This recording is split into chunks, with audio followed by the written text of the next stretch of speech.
안녕하세요. 메서스의 강윤석 부장입니다. 이번 발표는 매립형 영구자속 동기모터인 IPMSM의 약계자 제어에 대해서 발표하도록 하겠습니다. 아시다시피 자동차, 에너지, 제조 및 산업 자동화와 같이 여러 산업 분야에 걸쳐 전기 모터의 사용은 새로운 트렌드를 만들고 있습니다. 이러한 산업 분야 중 핵심 분야는 전기차에 대한 수요 증가로 인해 자동차 산업 분야라고 할 수 있겠습니다. 사실 전기 자동차의 핵심은 배터리뿐만 아니라 기존 내연기관을 전기 모터로 바꾸는 것입니다. 전력전자 및 제어 기술의 급속한 발전으로 인해 다양한 유형의 전기 모터가 전기 자동차에 사용될 수 있습니다. 이러한 전기 모터 중 여러 문헌을 참고해 보면 영구자속 동기 모터인 PMSM은 높은 시동 토크와 높은 토크 밀도로 인해 전기 자동차의 점점 주류로 자리 잡게 되었습니다. 예를 들어 테슬라 모델 3는 인덕션 모터에 비해 운영 범위가 넓고 성능이 좋기 때문에 PMSM 모터를 사용하였다고 합니다.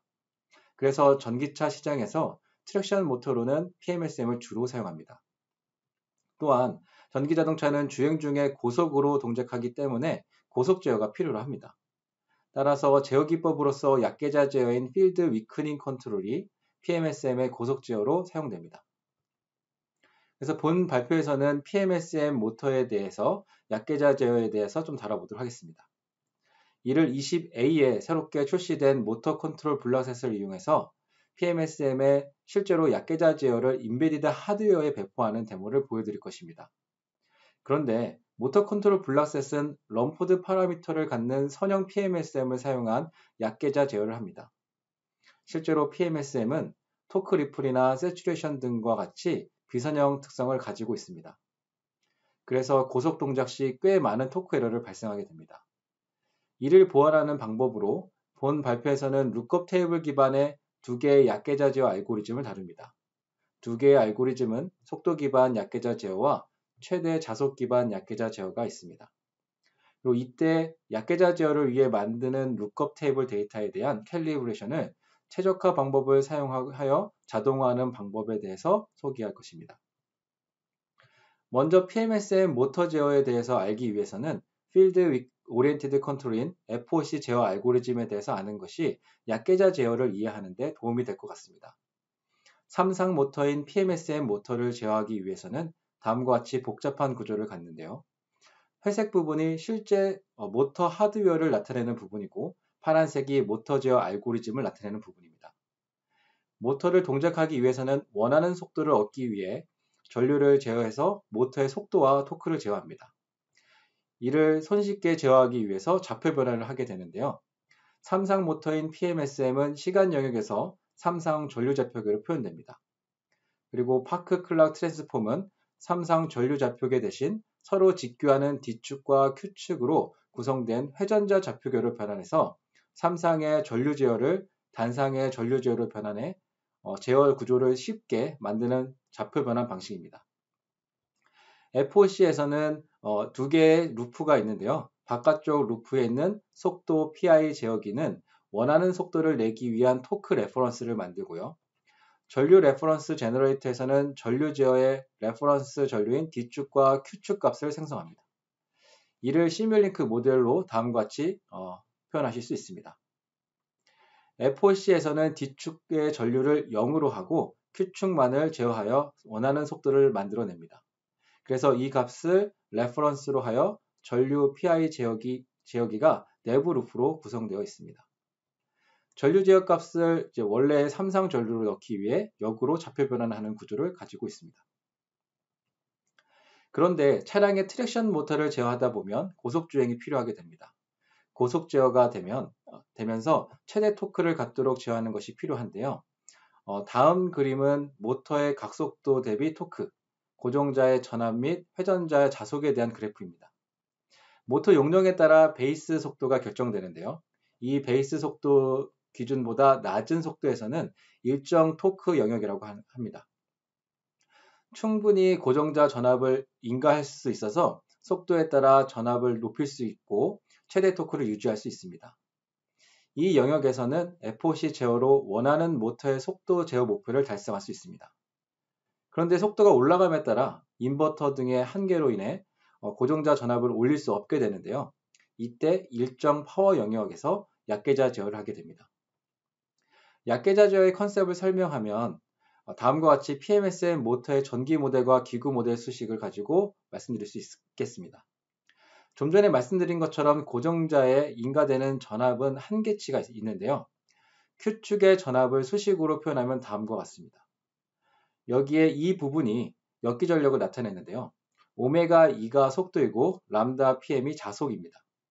일정 토크 영역에서는 역기 전력을 충분히 무시하고도 제어가 가능하기 때문에 뒤축 전류를 0으로 하여 제어를 쉽게 하였습니다. 고속동작식 영구자속이라서 자속은 일정하고 속도인 오메가 2가 올라가게 되면 역기 전력이 상승하게 됩니다. 그러면 전압 제한 조건에서 역기 전력이 많은 부분을 차지하면 토크 제어를 하는 Q축 전류가 작아지게 되어 고속 제어를 못하게 만듭니다. 그래서 뒤축 전류를 음액값으로 넣어서 역기 전력을 상쇄하도록 설계하는 것이 약계자 제어입니다. 다시 TN 커브 곡선을 보시게 되면 고속 제어를 하면서 최대 토크를 얻기 위해서는 일정 파워 영역에서 뒤축의 전류를 제어하게 되는데요.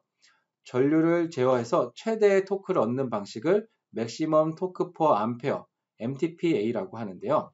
이 부분은 뒤에서 설명드리고요. 그림에서 보시는 것처럼 인버터 등에서 만들 수 있는 고정자 전압이 제한이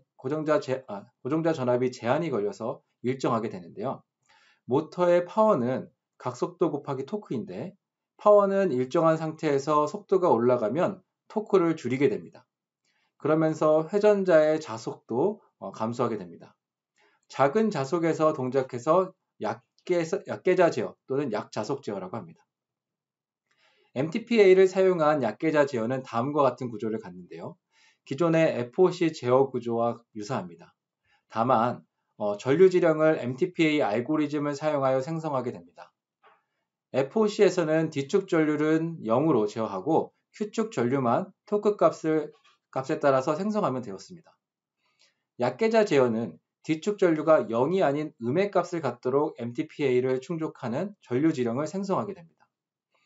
약계자 제어를 구현하기 위해서는 MTPA뿐만 아니라 속도 제어기와 전류 제어기, 파크 앤 클락 트랜스폼, 센서 디코딩 등이 추가로 구현되어야 합니다. 지금부터 시뮬링크에서 MTPA 및 약계자 제어를 구현하는 방법에 대해서 모터 컨트롤 블라스 제품에 있는 데모로 살펴보겠습니다. 이 그림은 IPMSM의 전류 및 전압 제어 곡선입니다. 여기서 X축은 D축 전류이고 Y축은 Q축의 전류입니다. IPMSM의 전류 제한은 원이 되고요. 전류의 크기에 따라 원의 반경이 달라집니다. 하늘색 곡선은 일정 토크 곡선인데요. 요구되는 토크에 따라 곡선이 달라지겠죠. 전류 제한 원과 토크 곡선이 만나는 점이 최소의 고정자 전류를 가지고 최대의 토크를 낼 수 있는 점이고 이를 이은 것이 MTPA, 맥시멈 토크 퍼 암페어 곡선입니다.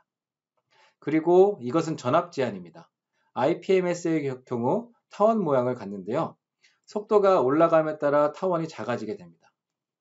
토크 곡선과 만나는 지점을 연결하면 MTPV, 맥시멈 토크 퍼 볼테이지 곡선이 됩니다. 이러한 곡선이 만들어진 OABC 영역이 약계자 영역이고 이 안에서 원하는 토크와 속도에 따라 D축과 Q축 전류 값을 결정하게 됩니다. 이 데모는 모터 컨트롤 블러셋에 있는 MTPA를 이용한 약계자 제어에 대한 쉬핑 데모입니다.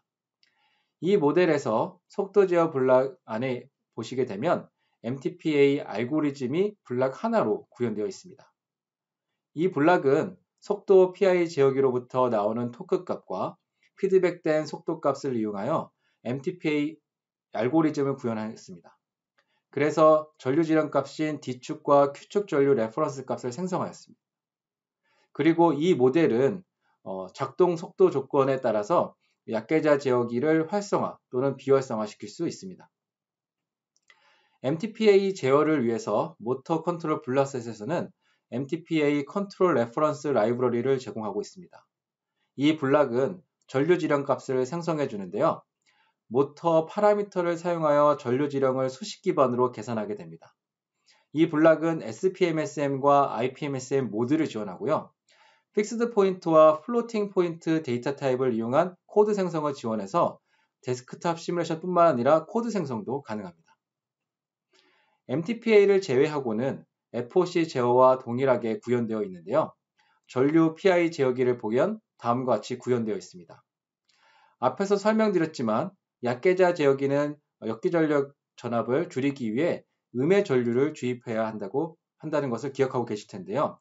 D축 전류 레퍼런스를 제어하기 위해서 다음과 같이 구현되어 있습니다. 기본적으로 D축과 Q축의 전류 제어에 위한 PI 제어기가 구현되어 있고요. 그리고 전압을 센싱해서 전압 제한 조건과 전류 제한 조건을 다음과 같이 구현하였습니다. 추가적으로 전류와 위치 센서도 모델링 되어 있고 쿼드러처 인코더에 대한 디코딩도 다음과 같이 구현되어 있고 그 외에 필터도 구현되어 있습니다. 그리고 제어 알고리즘의 코드 생성을 위해서 제어 신호를 PWM으로 내보내기 위해 PWM 드라이버 라이브러리로 모델링 하였습니다. 이 모델은 제어 알고리즘의 코드 생성뿐만 아니라 데스크탑 시뮬레이션을 할 수 있도록 인버터 및 모터에 대한 모델링도 되어져 있는데요. IPMSM 모터와 에버리지 밸류 인버터로 모델링 하였고 이 모델은 제어 성능 테스트가 가능할 정도로 시뮬레이션 속도가 빠른 모델입니다. 약계자 제어기에 들어가는 PI 제어 게인 튜닝에 대해서 다루지는 않을 텐데요. 약계자 제어기에 들어가는 전류 제어기와 속도 제어기의 PI 제어기는 FOC 제어와 마찬가지로 서로 커플링되어 있기 때문에 최적 튜닝이 어렵습니다. 이 부분에 대해서는 여기 보시는 웨비나에서 다루고 있으니 관심 있으신 분은 참고해 주시기 바랍니다. 그래서 이미 잘 튜닝된 약계자 제어기를 가지고 시뮬레이션을 수행하였고 3개의 그래프로 시뮬레이션 결과를 보면 여기는 레퍼런스 속도와 시뮬레이션해서 측정한 속도 그리고 D축과 Q축 전류의 레퍼런스와 측정된 전류 값을 그래프로 뽑아 보았습니다. 이 그래프는 PU 단위로 시뮬레이션 하였는데요. 1이 베이스 속도로 동작하는 것이라고 보시면 됩니다. 다시 말해 1보다 크면 약계자 제어 구간이라고 보시면 됩니다. 그래서 1초 때 약계자 구간으로 들어가게 되고요. 레퍼런스 값을 잘 따라가는 것을 보실 수 있습니다. 그리고 D축 전류를 보시게 되면 1초부터 음의 값을 갖는 것을 보실 수 있습니다.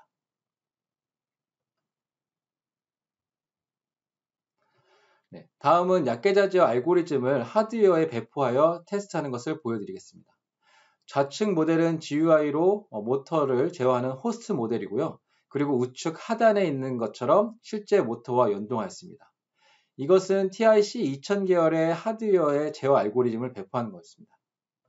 이 데모는 베이스 속도는 6224rpm인 모터를 2000rpm서부터 18000rpm까지 2000rpm씩 증가시켜가면서 응답 특성을 봐본 데모입니다. 호스트 모델에서 GUI를 통해 모터를 제어할 수 있고요. 우측 상단의 그래프를 보면 응답 특성을 보여줍니다. 이 그래프 또한 PU 단위로 보여주는데요. 1이 넘으면 약계자 제어 구간이라고 보시면 되겠습니다. 이 데모는 모터 컨트롤 블락셋의 참조 예제로 제공되는 데모입니다. 약계자 제어 알고리즘을 인베디드 시스템에다가 배포하고 이를 익스턴 모드로 시뮬링크 모델에서 동작시킬 수 있습니다. 시뮬레이션이 다 끝나면 단계별로 속도가 높아가면서 로깅된 속도 및 전류, 토크 값 등을 보고 제어 알고리즘에 대한 해석을 해보실 수 있겠습니다. 방금 보여드린 데모는 모터에 대한 럼프드 파라미터 방법으로 모델링하여 수행한 것입니다. 이 방법은 일련의 수학 방정식을 이용하기 때문에 모든 제어 설계 파라미터가 선형성을 갖는다는 의미입니다. 따라서 이 방식은 프로토타입 모터 드라이브 시스템을 테스트하려는 경우 약계자 제어 알고리즘을 초기에 검증하는 데 적합합니다. 왜냐하면 모터는 세츄레이션 등을 포함한 비선형 특성을 가지고 있기 때문입니다. 그래서 그 선형 제어 기법으로 정확한 토크 제어를 할 수 없습니다. 또한 코일 등으로 인해서 자기 저항 등의 차이 등으로 인해서 발생하는 공간 고조파를 고려한다면 더 힘들어지겠죠. 이를 약계자 동작 구간 그래프를 보시게 되면 설명하기 쉬운데요. 선형 모델을 사용하면 다음과 같이 MTP-A와 MTP-V 곡선이 그려집니다. 동작점이 여기라고 한다면 제어 범위 내에 최대 토크를 갖도록 제어할 수 있습니다. 그런데 실제 하드웨어를 이용하여 다이노 테스트를 하여 곡선을 그려보면 이렇게 울퉁불퉁한 선이 만들어지게 됩니다. 그래서 동일한 지점을 동작점으로 하면 제어 범위를 벗어나게 됩니다. 그래서 선형 IPMSM 매개 변수에서 계산된 최적의 약계자 포인트는 세츄레이션으로 인해서 실제 모터에 적용하기 어려울 수 있습니다. 그래서 약계자 지어기를 룩업 테이블 알고리즘으로 만들어서 사용하게 됩니다. 약계자 제어 룩업 테이블 알고리즘에는 두 가지가 있는데요. 속도 기반 토크 제어 룩업 테이블 방식과 최대 자속 기반 토크 제어 룩업 테이블 방식이 있습니다. 먼저 속도 기반 토크 제어 룩업 테이블 방식을 보시면 D축과 Q축의 전류 지량을 만들기 위해서 토크 지량뿐만 아니라 피드백된 속도 값을 사용하여 2D 룩업 테이블을 만듭니다. 그러면 속도와 토크에 대한 동작점에서 사용되는 D축과 Q축 전류값을 구할 수 있습니다. 그런데 DC-버스 전압이 일정하지 않고 변한다면 전압-전류 제어 곡선이 변경되어서 속도와 토크 대비 D축과 Q축의 전류값이 바뀌게 됩니다. DC-버스 전압에 따라서 여러 개의 룩업 테이블이 필요하게 된다는 거죠. 그러면 3차원 데이터가 필요하게 되는 거고요. 그렇게 되면 굉장히 많은 데이터가 포함되어야 합니다. 그리고 여기서는 온도는 고려하지 않았는데요. 모터는 온도에 따라서 특성이 달라지기 때문에 만약에 온도도 고려하게 된다면 차원이 하나 더 늘어나게 됩니다. 다음은 최대 자속 기반 토크 제어 룩업 테이블 방식을 보면 파트 2를 보시면 D축과 Q축 전류를 구하기 위해 토크 값과 자속인 람다 값을 사용하게 됩니다. 이 람다는 파트 1과 파트 4에 의해서 DC-버스 전압이 바뀌어도 람다가 보정이 되어 동작하기 때문에 다음과 같이 DC-버스 전압의 자속 기준으로 D축과 Q축 전류를 구할 수 있습니다. 그러면 2차원 룩업 테이블로 여러 개의 DC-버스 전압을 고려한 테이블을 구할 수 있습니다. 이것은 최대 자속 기반 토크 제어 룩업 테이블 방식을 구현한 것입니다. 물론 속도 기반 토크 제어 룩업 테이블 방식도 시뮬링크로 구현할 수 있습니다. 좀 더 간단하겠죠. 하지만 이 두 개 다 똑같지만 실험을 통해서 얻은 데이터를 가지고 룩업 테이블을 만들게 되는데요. 이를 어떻게 캘리브레이션 할 것인가가 문제입니다. 그래서 본 발표에서는 이 부분을 중점적으로 말씀드리고자 합니다. 캘리브레이션 하는 방식으로 두 가지를 말씀드리려고 합니다. 하나는 매뉴얼로 룰 기반으로 보정하는 방식이고 다른 하나는 모델 기반 캘리브레이션 방식이 있습니다. 이미 눈치채셨겠지만 모델 기반 캘리브레이션으로 캘리브레이션을 좀 더 자동화하실 수 있는데요. 먼저 매뉴얼로 룰 기반의 캘리브레이션 방식을 봐보도록 하겠습니다. 많은 자동차 산업 고객들이 이 방식을 주로 사용하는데요. 다이노 테스트를 통해서 전류값을 바꿔가면서 최대 토크 값에 도달할 때까지 테스트를 수행합니다. 그러면 MTP-A 라인을 구할 수 있습니다. 또한 전압 제한 조건에서 MTP-V 곡선을 구하실 수 있겠죠. 그러면 정의된 약계자 제어 영역에서 토크 요구사항 및 속도에 따라서 최적의 전류값을 선택하는 룰도 설정해야 하고 만약에 모터 설계가 변경되어서 새로운 데이터로 변경해야 한다면 매번 이런 작업을 수작업으로 진행해야 합니다. 그래서 룰 기반의 분석 방법을 사용하여 수동으로 수행하려면 많은 시간과 도메인에 대한 지식이 필요로 합니다. 이러한 프로세스를 자동화하여 생산성을 높이기 위한 워크플로우가 있으면 참 좋겠는데요. 그것이 바로 오늘 제안드리고 싶은 모델 기반 캘리브레이션입니다. 모델 기반 캘리브레이션은 더 적은 시간과 노력으로 동일한 결과를 달성하는 것으로 이미 입증된 자동화된 캘리브레이션 접근 방식입니다. 그렇다면 모델 기반 캘리브레이션이 무엇인지 한번 알아보도록 하겠습니다. 모델 기반 캘리브레이션은 플랜트 모델과 제어 시스템에 대한 매개 변수 보정을 하기 위한 워크플로우입니다. 이 워크플로우는 다음과 같이 4단계를 가지고 있는데요. 실험 계획법인 DOE와 그다음에 모델 피팅 및 최적화, 설계 파라미터 스터디, 룩업 테이블에 대한 캘리브레이션 생성 단계가 있습니다. 이를 한 단어로 표현하면 DOE, 데이터 모델링, 캘리브레이션, 그리고 구현으로 나눌 수 있습니다. 메스웍스의 모델 베이스드 캘리브레이션 툴박스로 이를 자동화하실 수 있습니다. 모델 베이스드 캘리브레이션 툴박스는 토크 정확도, 최대 효율과 같은 미리 정의된 목표를 달성하기 위해 모델을 사용하여 최적화를 실행하실 수 있습니다. 결국 여러 실험을 통해 얻은 절대 토크를 사용하는지 여부와 관계없이 생성된 최적화된 토크에 대한 룩업 테이블을 구할 수 있습니다. 그리고 속도 포인트 또는 토크의 백분율을 해당 테이블에 대한 인덱스로 사용하게 됩니다. 모델 베이스드 캘리브레이션 툴박스를 사용하면 이 모든 단계를 통합하여 수행하실 수 있습니다.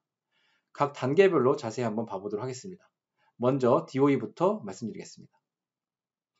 모델 베이스드 캘리브레이션 툴박스는 DOE를 수행할 수 있는 인터페이스를 제공합니다. DOE에 대한 제약 조건들을 설정할 수 있는데요. 약계자 제어를 위해 전류에 대한 제약 조건을 설정하실 수 있습니다. 이 그림처럼 D축 전류가 음의 값을 가지면서 Q축이 양의 값을 갖는 부채꼴 모양이 됩니다. 그런 다음 통계적 시퀀스를 기반으로 랜덤으로 실험 설계를 위한 지점을 생성합니다. 통계적 시퀀스 중 가장 일반적인 것은 소볼 시퀀스가 있는데요. 소볼 시퀀스는 지정된 공간을 가능한 한 균일하고 최소한의 포인트로 전략적으로 커버하는 것을 목표로 합니다. 뿐만 아니라 모델 베이스드 캘리브레이션 툴박스는 특정 영역을 선택하여 원래 DOE를 보강하고 더 많은 설계 지점을 생성하실 수 있습니다. 예를 들어서 이 영역 주변이 일종의 MTPA라는 것을 알고 있고 이곳이 세츄레이션 특성이 강하다는 것을 알고 있다면 이 영역에서 더 많은 테스트를 하고 싶을 것입니다. 그래서 원래 DOE 위에 추가 DOE를 생성하실 수 있습니다.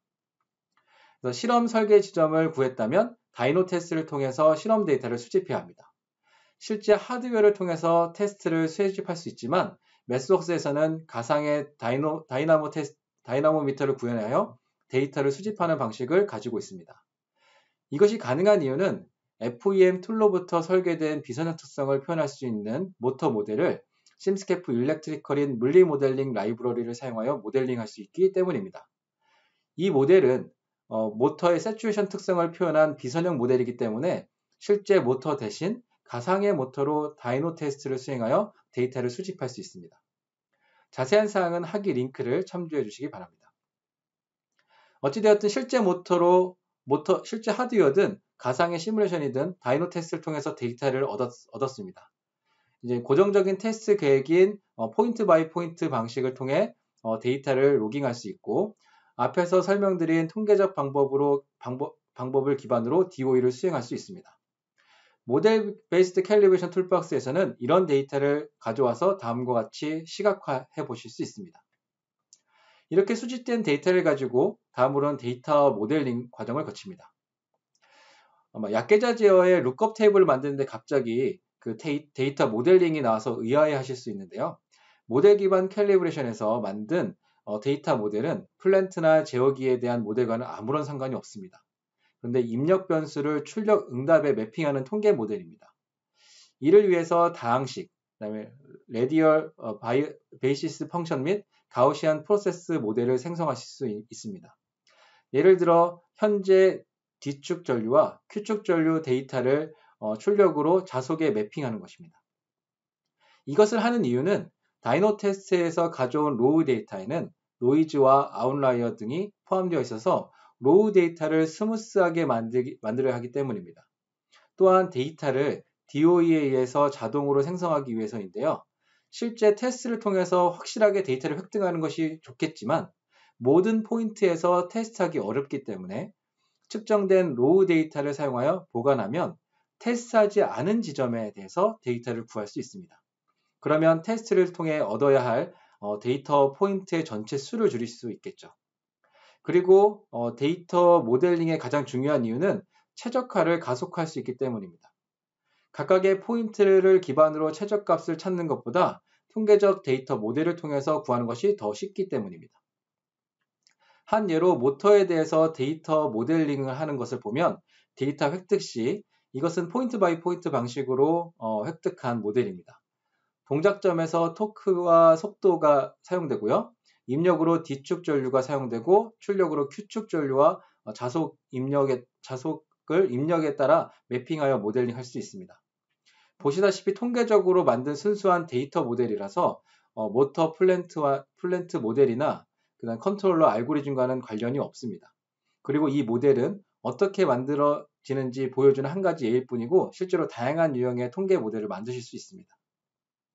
그래서 피팅된 모델을 사용하여 워크플로우의 캘리브레이션 단계로 넘어갈 수 있게 되겠습니다. 캘리브레이션 단계에서는 최적화 프로그램을 사용해서 특정 물리적 제약 조건을 충족하면서 사전에 설정된 최적화 목표를 달성할 수 있는 최상의 D축과 Q축 전류의 동작 지점을 찾는 것입니다. 약계자 토크 제어 룩업 테이블을 보정하기 위해 최적화 목표로 토크 정확도와 최대 효율을 얻는 것입니다. 제약 조건으로 전류와 전압에 대한 제한 조건을 충족하는 것이고요. 그리고 모터의 속도를 알고 있기 때문에 전압 제한 조건은 자속 제한 조건으로 바꾸실 수 있겠습니다. 이렇게 되면 앞서 언급한 매뉴얼 및 룰 기반의 방식이 아닌 최적화 기법으로 자동화하실 수 있습니다. 그래서 모델 베이스드 캘리브레이션 툴박스에서는 이를 자동화하여 그 최적의 해를 찾아주고 다음과 같이 시각화하여 보여줍니다. 전체 최적화 프로세스를 포인트별로 분석해 보겠습니다. 예를 들어서 지정된 토크가 있고 그에 대한 토크 컨투어가 있습니다. 이것이 우리 목표 중에 하나라고 하겠습니다. 그리고 전류와 자속에 대한 두 가지 제약 조건이 있고요. 두 제약 조건 중 겹치는 영역인 초록색 영역만 제어 가능 영역이 되겠습니다. 제어 목표와 제약 조건이 있는 상황에서 옵티마이저가 할 수 있는 일은 토크 컨트롤을 따라 초록색 영역 내에서 검색하여 최대 효율을 달성할 수 있는 동작점을 찾는 것입니다. 이 경우는 A 지점이 최적의 동작점이 되겠네요. 그러면 옵티마이저가 모든 검색을 완료한 후 최종 결과는 D축과 Q축 전류 테이블로 만들게 됩니다. 마지막 단계로 구현 단계가 되겠습니다. 구현 단계에서는 기본적으로 결과를 테이블로 채우는 것입니다. 캘리브레이션 테이블을 구현하는데 다음과 같은 방법이 있는데요. 절대 토크와 자속 기반으로 값을 채우는 방법과 절대 토크와 속도 기반으로 값을 채우는 방법이 있습니다. 그래서 이것은 절대 토크와 자속을 기반으로 값을 채우는 것입니다. 여기 보시면 고속에서 특정 토크 영역에 도달할 수 없음을 알 수 있고요. 그래서 맥스 토크에 도달하게 되면 절삭하게 됩니다. 그리고 이 테이블은 또 다른 방법으로 테이블을 구성한 것인데요. 각각의 속도 또는 자속에 대해서 최대 토크를 어디까지 사용할 수 있는지를 구해놓은 것입니다. 그래서 달성 가능한 최대 토크 백분율을 기준으로 테이블을 채워놨습니다. 이 두 가지 구현 모두 모델 베이스드 캘리브레이션 툴박스에서 사용 가능한 방식입니다. 토크 및 자속 값을 입력 변수로 하여 D축과 Q축 전류에 대한 테이블을 구성하였고 이를 시뮬링크 2D 룩업 테이블 블락을 사용하여 구현할 수 있습니다. 모델 기반 캘리브레이션에 대해서 정리해보면 기존의 매뉴얼로 진행했을 때는 룰 기반 서칭 메소드를 사용해서 전문가적인 관점에서 룰을 만드는 것이 필요했고 많은 룰에 따라 스크립트를 작성해야 했습니다. 그리고 사람이 하다 보니 에러가 발생하기 쉽죠. 모델 기반 캘리브레이션은 PMSM 컨트롤 캘리브레이션을 최적화 문제로 풀고 그 캘리브레이션을 자동화하실 수 있습니다. 그로 인해 좀 더 다양한 PMSM 설계에 있어서 강인성을 가질 수 있겠습니다. 모델 베이스 캘리브레이션 툴박스를 사용하여 전기 모터 드라이브 제어에 대한 사용 사례를 하나 공유하고자 합니다. GM에서 작년에 메틀 엑스포에서 발표한 것인데요. 모델 베이스드 캘리브레이션 툴박스를 사용하여 최적화 단계에서 전체 테이블을 생성하는데 2에서 3분 정도로 빠른 생성이 가능했다고 합니다. 그리고 일관성 있는 프로세스를 가져서 여러 사용자들이 손쉽게 사용할 수 있었다고 합니다. 자세한 사항은 해당 링크를 참고해 주시기 바랍니다. 지금까지 발표한 것을 요약하면 시뮬링크에서는 약계자 제어 설계를 할 때 두 가지 방법을 제안했습니다. 첫 번째 방식은 선형 모델을 사용하여 시뮬링크에서 약계자 제어를 빠르게 확인하고 마이크로 프로세서에 인베디드 C 코드를 생성하여 모터를 동작시키는 것입니다. 이것은 개발 프로세스의 빠른 단계에서 모터 제어 알고리즘을 빠르게 확인할 수 있게 해줍니다. 두 번째 방식은 룩업 테이블 방식을 사용한 것입니다. 약계자 제어를 위한 실제 하드웨어를 이용한 다이노 테스트를 수행하여 룩업 테이블을 만들 수 있습니다. 또한 고충실도 모델을 생성할 수 있어서 가상의 다이노 테스트 환경에서도 수행하실 수 있습니다. 그리고 실험 계획법으로 수집한 데이터를 이용하여 룩업 테이블을 만들 때 모델 기반 캘리브레이션 워크플로우에 따라 최적화하고 자동화해서 개발 효율을 높이실 수 있습니다. 결론은 이 두 가지 워크플로우 모두는 약계좌지어 개발 프로세스를 가속화할 수 있습니다. 추가적으로 참고할 만한 자료를 공유하고 싶은데요. 모델 기반 캘리브레이션 워크플로우에 대해 최근에 게시된 기사입니다. 여기에는 모터의 약계좌지어 개발에 있어서 모델 기반 캘리브레이션을 적용한 방법에 대해 더 자세하게 설명하고 있습니다. 그리고 이런 사례와 같이 PMSM 캘리브레이션에 대해서 매스웍스에서는 컨설팅 서비스를 제공하고 있습니다. 이 두 가지 타입이 있는데요. 핸즈온으로 모델 기반 캘리브레이션 워크플로우를 코칭해 드리는 것과 그리고 이 워크플로우를 GUI 기반으로 구현할 수 있도록 돕는 것입니다. 안타깝게도 모델 베이스드 캘리브레이션 툴박스 관련된 교육은 현재 제공하고 있지 않습니다. 그래서 모델 기반 캘리브레이션을 도입해서 해보고 싶으시면 컨설팅을 통해서 지원받으시는 것이 좋을 것 같습니다. 다만 심스케프 일렉트리컬을 이용한 모터 제어 관련된 교육은 제공하고 있으니 참고 부탁드립니다. 여기까지가 제가 준비한 발표입니다. 경청해 주셔서 감사합니다.